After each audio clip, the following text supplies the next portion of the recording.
আল্লাহ নবী বলেছেন, উম্মতিরা জুমার দিন জুমার নামাজ খুতবা সহ বান্দা দুরাকাত জুমার নামাজ যখন আদায় করে, এক সপ্তাহের সব সগীরা গুনাহগুলো মাফ হয়ে যায়।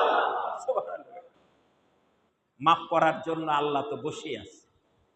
তাহলে এই হাদিস থেকে এটাই প্রমাণিত, তাহলে প্রত্যেকের যার যার নামাজ তাকেই পড়তে হবে।